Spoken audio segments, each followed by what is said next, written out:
নবীকে কটাক্ষ করে আসলে মূলত তারা ভারতবর্ষ জুড়ে যুদ্ধের দামামা বাজাতে চায়। আমরা ভারতের মুসলমান দেশকে অভয় দিতে চাই, তাদেরকে সহমর্মিতা জানিয়ে বলতে চাই, যদি নরেন্দ্র মোদীরা হিন্দুত্ববাদ প্রতিষ্ঠার জন্য আমার নবীকে বারবার আঘাত করতে চায়, আমরা এই উপমহাদেশের প্রায় 100 কোটি মুসলমান ভারতকে খান খান করার জন্য যা করতে হয় তাই করবো। আমরা ভোগ বিলাসিতা ধসে পড়বে, পুঁজিবাদীদের দেশে আরেক দেশ থেকে সম্পদ লুটপাট করে বেগম পাড়া করবার কোনো সুযোগ থাকবে না। পুঁজিবাদী দেশগুলোর কর্ণধাররাও মুসলমানদের কাছে জবাবদিহিতার কাঠগড়ায় দাঁড়িয়ে যেতে বাধ্য হবে। আমি ডক্টর ইউনূস সাহেবকে অ্যাড্রেস করে বলি, আপনার বাংলাদেশের অর্থনীতির গতি দেখেন, প্রবৃদ্ধির তুলনা করেন ইমারতে ইসলামিয়ার অর্থ ব্যবস্থার সঙ্গে। মাথা হেঁট হয়ে আসবে, লজ্জায় মাথা নিচু হয়ে আসবে আপনাদের।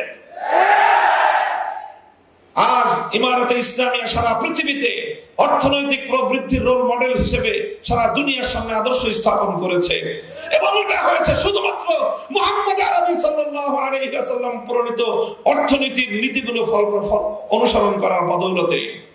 এবং এটা সম্ভব হয়েছে মোল্লাদের মাধ্যমেই, আলেম সমাজের মাধ্যমেই, যারা মাদ্রাসা পড়ুয়া তাদের মাধ্যমেই। মনে রাখবেন, আমরা যদি কথা বলা শুরু করি, বাংলাদেশে আমাদেরকে মোকাবেলা করা এতটা সহজ হবে না। আমরা যতটা সহজে আল্লাহর দ্বীনের জন্য রক্ত দিতে পারি, আর কেউ এতটা সহজে রক্ত দিতে পারে না। রক্ত দিয়ে শাপলা চত্বর রঞ্জিত করেছি, আমরা রক্ত দিয়ে হাটহাজারী রঞ্জিত করেছি, আমরা রক্ত দিয়ে শহীদ বাড়িয়ে তৈরি করেছি। টেকনাফ থেকে তেতুলিয়া আমরা যে পরিমাণ রক্ত দিয়েছি, ফ্যাসিবাদের মোকাবেলায় আর কেউ এতটা রক্ত দেয় নাই। আমার জন্য একটি বিষয় নির্ধারণ করা হয়েছে, সেই বিষয়ে যদিও দীর্ঘ আলোচনা করার এখন অবকাশ নেই। সুষম অর্থনীতি প্রণয়নে মুহাম্মদুর রাসূলুল্লাহ সাল্লাল্লাহু আলাইহি ওয়াসাল্লামের অবদান, এই ক্ষেত্রে আমি দুটি উদ্ধৃতি উপস্থাপন করছি।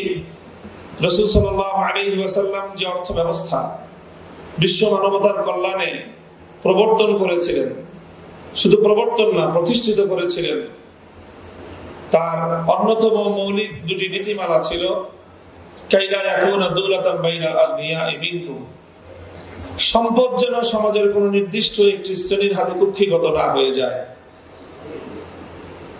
এটা ছিল রাসূল সাল্লাল্লাহু আলাইহি ওয়াসাল্লামের পূর্ণ অর্থ ব্যবস্থার মৌলিক একটি নীতিমালা।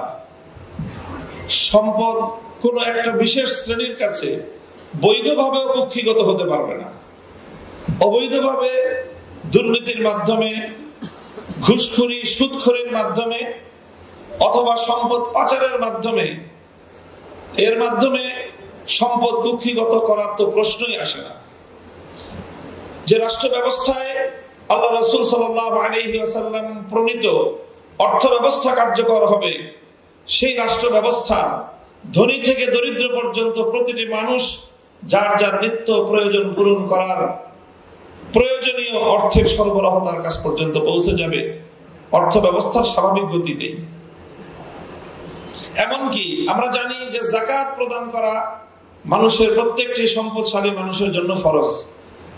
আল্লাহ রাসূল সাল্লাল্লাহু আলাইহি ওয়াসাল্লামের সুস্পষ্ট ঘোষণা রয়েছে, তিরমিজি শরীফ সহ অনেকগুলো হাদিসের কিতাবের মধ্যে হাদিসটি বর্ণিত, যে নবীজি সাধারণ দরিদ্র মানুষের অর্থনৈতিক নিরাপত্তা নিশ্চিত করার জন্য যে একটি মূলনীতি ঘোষণা করেছেন, সেটি হলো যে ইন্না ফিল মালি লাহাক্কান সিওয়াজ যাকাত, দরিদ্র মানুষের প্রয়োজন পূরণ করার জন্য ধনীদের সকল সম্পদের মধ্যেই দরিদ্রদের অধিকার রয়েছে। দরিদ্র কোনো মানুষ যদি তার জীবন মরণের সংকট দেখা দেয়, তার জীবন বাঁচানোর প্রশ্ন চলে আসে, তার সন্তানের জীবন বাঁচানোর প্রশ্ন চলে আসে, তাহলে ধনী শুধুমাত্র যাকাত দিয়ে ক্ষান্ত থাকতে পারবে না, বরং এলাকার ধনীদের সকল সম্পত্তিগুলো দরিদ্রদের জীবন বাঁচানো পরিমাণ প্রয়োজন পূরণ করার জন্য সকল সম্পদ প্রয়োজনে বাজেয়াপ্ত হয়ে সকল দরিদ্রের মধ্যে বণ্টিত হবে। ইসলাম প্রদত্ত এই অর্থ ব্যবস্থা, রাহমাতুল লিল আলামিন সাল্লাল্লাহু আলাইহি ওয়াসাল্লাম প্রণীত অর্থ বন্টনের এই নীতি যদি আজকের এই পৃথিবীতে বাস্তবায়িত হতো, তাহলে এই পৃথিবীর কোন জায়গায় একজন দরিদ্র মানুষও অনাহারে অর্থাহারে দিনাতিপাত করতো না। কাজেই আজ এই যে অর্থ ব্যবস্থা নিয়ে পৃথিবীতে এখন যে পুঁজিবাদী অর্থ ব্যবস্থার যে পশ্চিমা সভ্যতার কাছে আজকে আমরা পৃথিবীবাসী, গোটা দুনিয়া আজ তাদের হাতে জিম্মি। এজন্যই তারা সমাজ থেকে রাসূল সাল্লাল্লাহু আলাইহি ওয়াসাল্লামের আদর্শের কার্যকারিতাকে বিনষ্ট করতে চায়। এজন্যই, কারণ পশ্চিমা সমাজ ব্যবস্থার সকল অন্যায় এবং অবিচারের মূল হলো তাদের পুঁজিবাদ। সারা পৃথিবী থেকে অল্প কিছু মানুষের কাছে সম্পদ কুক্ষিগত করে রেখে সেই সম্পদ সীমাহীন ভাবে ভোগ বিলাসিতায় মত্ত হওয়াটাই পশ্চিমা সভ্যতার মূল কথা। এজন্যই তারা আল্লাহ রাসূল সাল্লাল্লাহু আলাইহি ওয়াসাল্লামের জীবন আদর্শকে ভয় পায়।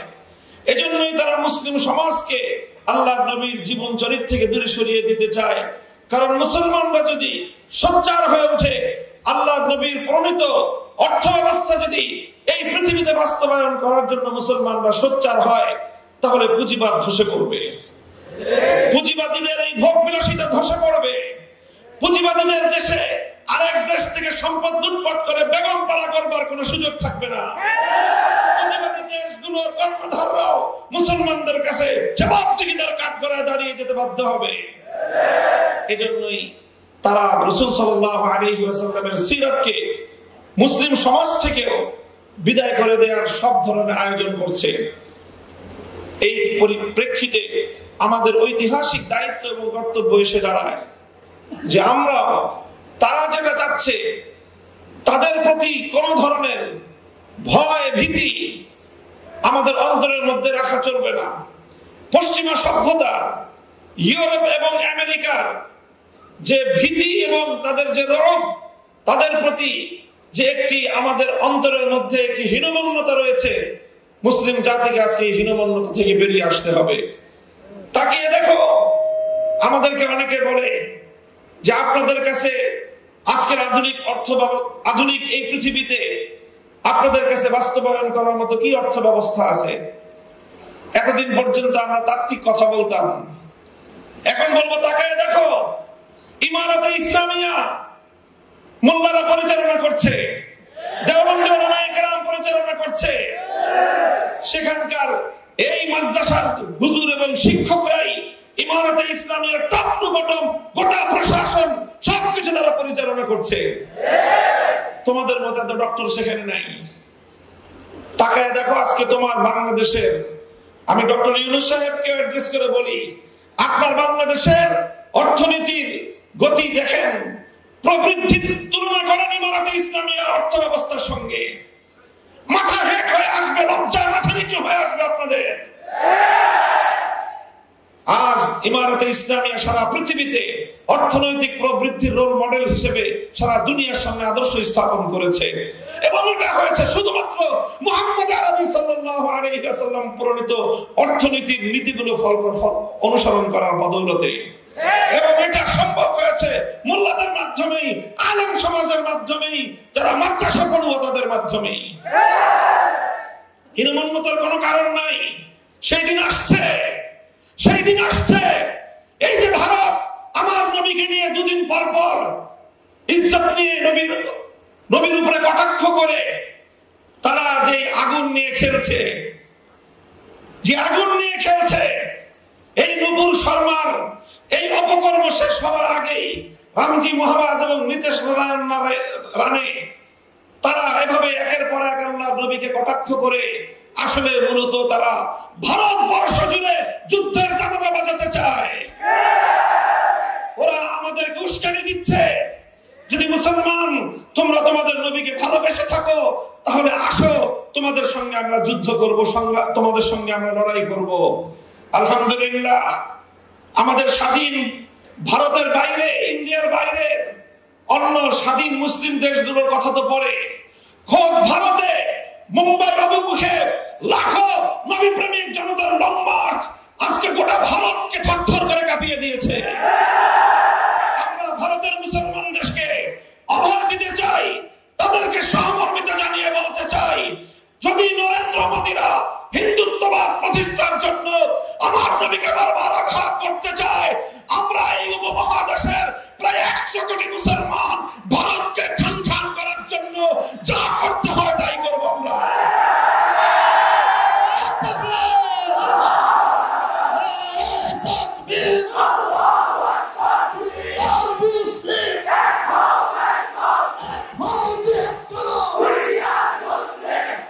আখেরি কথা, আমাদের অন্তর্বর্তীকালীন সরকারের উপদেষ্টাদেরকে বলি, দেখেন একটা আমি স্মৃতিচারণ করি অতীতের এক সময়। বিরোধী দল আন্দোলন করতেছে, বিরোধী দল একটা ইস্যু নিয়ে আন্দোলন করতেছিল। কি ইস্যু?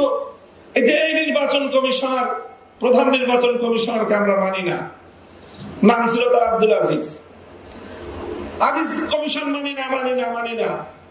সরকার বলল ঠিক আছে, আজিজ কমিশনার মানব না, তাহলে বদলাইয়া দিই আমরা। বদলাইয়া দিল আরেকটা প্রধান নির্বাচন কমিশনার, নাম হলো মাহফুজ।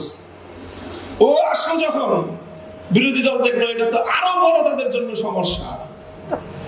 যখন সরকারে থাকে তখন বিরোধী দলকে বিরোধী মতের সংগ্রাম এবং আন্দোলনগুলোকে দমন করার জন্য এই ধরনের অপকৌশল অনেকেই আশ্রয় নেয়। যে প্রথম দেয় ছোট শয়তানের বিরুদ্ধে প্রতিবাদ করলে বা ঠিক আছে বদলায় দিলাম, বদলায় বসায় বড় শয়তানকে। ডক্টর ইউনূস সাহেব, অন্তর্বর্তীকালীন সরকার, আমাদেরকে এত বোকা ভেবেন না। একটাই অনুরোধ করবো, এত বোকা ভাববেন না আমাদেরকে। আমরা এক শয়তানের বিরুদ্ধে আন্দোলন করলে ছোট শয়তান বদলায় বড় শয়তান বসাবেন। আপনারা শিক্ষা ব্যবস্থায় ধর্ম রিলেটেড বিষয়গুলোকে সাব্যস্ত করার জন্য আপনাদের তত্ত্বাবধায়ক সরকারে একজন ধর্ম উপদেষ্টা আমাদের আলেম সমাজের থেকে প্রতিনিধিত্ব করতেছেন, ডক্টর আহমদ খালিদ সাহেব। বাংলাদেশের ইসলামপন্থীরা সকলে তার ব্যাপারে একমত, কারো তার ব্যাপারে দ্বিমত নাই। এরকম একজন ইসলামপন্থীদের সর্বজন গ্রহণযোগ্য ব্যক্তি আপনাদের পরিষদে থাকার পরেও আপনারা শিক্ষা কমিশনের ধর্ম বিষয়ক স্কলার যখন নেবেন, আহমদ খালিদ সাহেবকে জিজ্ঞাসা করেছেন? আপনারা করেন নাই। সবকিছু আপনারা আপনাদের মন মতো করবেন। ইসলাম বিষয়ে আপনারা আলেম সমাজের মতামতের তোয়াক্কা করবেন না। আর এরপরে আমরা গলা ফাটায় চিৎকার করলে বলবেন যে হুজুর এত চিৎকার করে কেন? এরপরে ছোট শয়তানের বিরুদ্ধে আমরা প্রতিবাদ করলে ওই ছোট শয়তান বদলায় বড় শয়তান বসাবেন। এইভাবে যদি চলতে থাকে তারপরে আমরা বড় শয়তানের বিরুদ্ধে বলবো না, বড় শয়তানের যারা নিয়ম দেয় তাদের বিরুদ্ধে আমরা কথা বলা শুরু করব। মনে রাখবেন, আমরা যদি কথা বলা শুরু করি বাংলাদেশে আমাদেরকে মোকাবেলা করা এতটা সহজ হবে না। আমরা যতটা সহজে আল্লাহ দিনের জন্য রক্ত দিতে পারি, আর কেউ এতটা সহজে রক্ত দিতে পারে না। রক্ত দিয়ে শাপলা চত্বর রঞ্জিত করেছি, আমরা রক্ত দিয়ে হাটহাজারী রঞ্জিত করেছি, আমরা রক্ত দিয়ে শহীদ বাড়িয়ে তৈরি করেছি। টেকনাফ থেকে তেতুলিয়া আমরা যে পরিমাণ রক্ত দিয়েছি, ফ্যাসিবাদের মোকাবেলায় আর কেউ এতটা রক্ত দেয় না।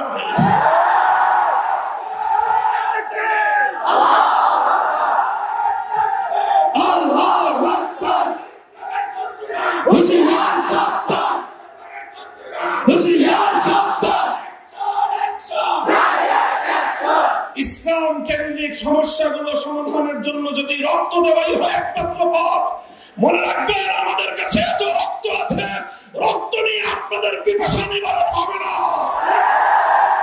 আমরা বহু রক্ত দিতে পারবো, আপনারা সে রক্ত পান করে শেষ করতে পারবেন না। নবীর ইজ্জত, ইসলামের গৌরব, ইসলামের মর্যাদা আমাদের কাছে এতটাই মূল্যবান, আমি এবং আমার সন্তানরা সহ আমরা রক্ত দিতে প্রস্তুত, ইসলামের প্রশ্নে আপোষ করতে প্রস্তুত না।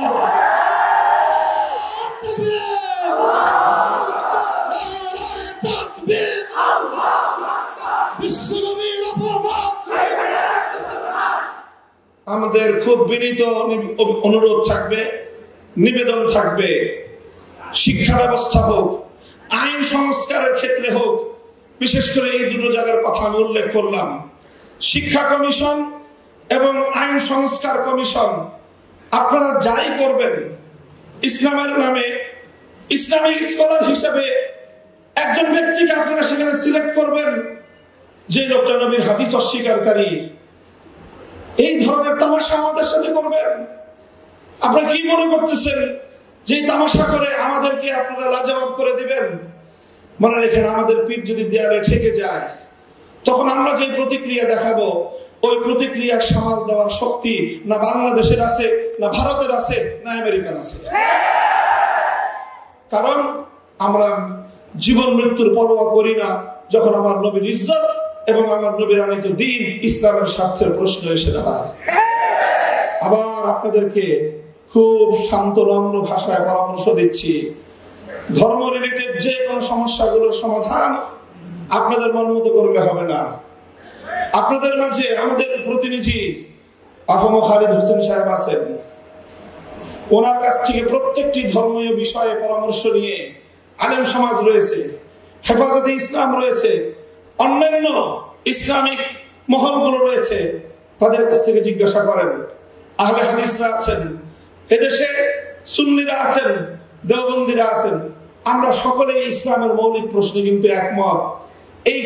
এই অজুহাত দেখাতে পারবেন না যে হুজুর এতে 14 রকম কথা বলে। হাদিস ইনকারের বিষয়ে আমাদের সকলের বক্তব্য এক। আপনারা যে আইনগুলো সংস্কার করেছেন, সেই আইনগুলো সংস্কারের প্রস্তাবনার বিরুদ্ধে সমস্ত হুজুররা একমত। কাজেই খুব বিনীত অনুরোধ করে বলতেছি, আমরা অনেক দিন ধরে আন্দোলন করে জেল খেটে রক্ত দিয়ে ক্লান্ত, আমাদেরকে খুব তাড়াতাড়ি আবার মাঠে নামতে বাধ্য করেন না। আপনারাও ভালো থাকেন, আমাদেরকেও কিছুদিন বিশ্রাম নিতে দেন। যদি আমাদেরকে বিশ্রাম দিতে আপনাদের খুব খারাপ লাগে, তাহলে ইনশাআল্লাহ শাপলা চত্বরে আমি আপনাদেরকে দাওয়াত দিয়ে